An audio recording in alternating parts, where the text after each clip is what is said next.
the question that I want to ask is, why are so many books of varying levels of quality and different types of ideas behind them getting lumped into this very reductive category? And how bad of a phenomenon is it? Maybe we're... That's what I think that it isn't necessarily a bad phenomenon, and I kind of think that more women have benefited from the genre of chick lit, both readers and writers, than have been hurt by it.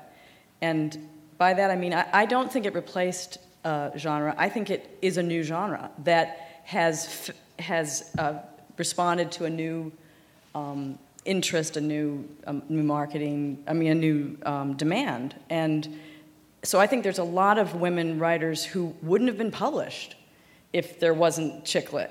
And I think a lot of women love reading about shoes and dating and men, and maybe next it's going to be mommy lit. They like to read about how to do all those things that mommies have to do, and they like reading about their own experience. So I think I think it's always regrettable when someone's been reduced into any category, but I think that's inevitable when you have thousands of books being published, and the marketing team has to figure out how we're going to position this one against that one.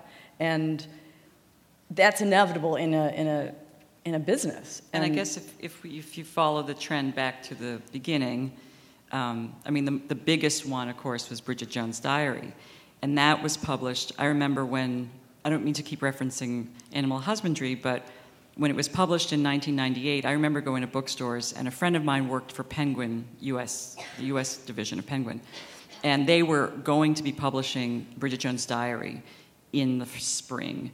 And so I was going out on my book tour in 1998, January 1998, and I had gotten a manuscript, and I loved it. It was hilarious. And I remember sort of telling my friend who worked at Penguin, I'm like, I'm going to tell people about this, as if, she needed it, because she didn't, But I remember sort of going to my book readings and saying, if you like my book, there's this other one coming that's really funny.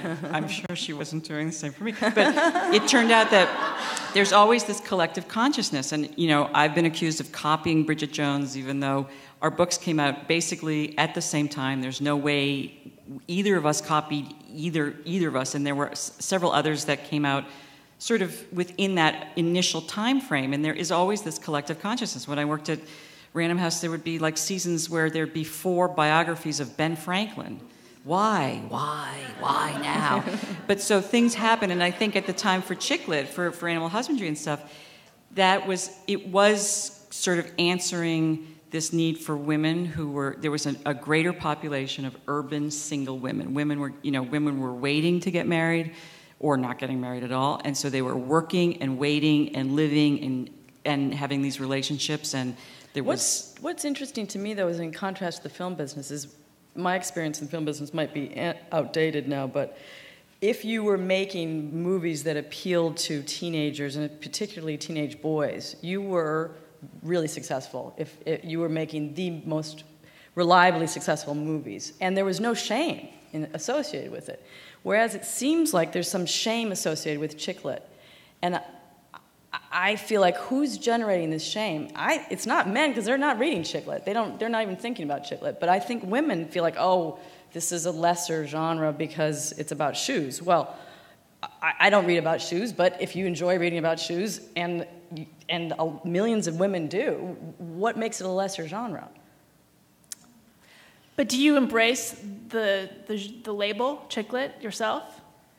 For my work? No. Are you kidding me? Of course not. No, I think that's part of the problem is you can't categorize yourself.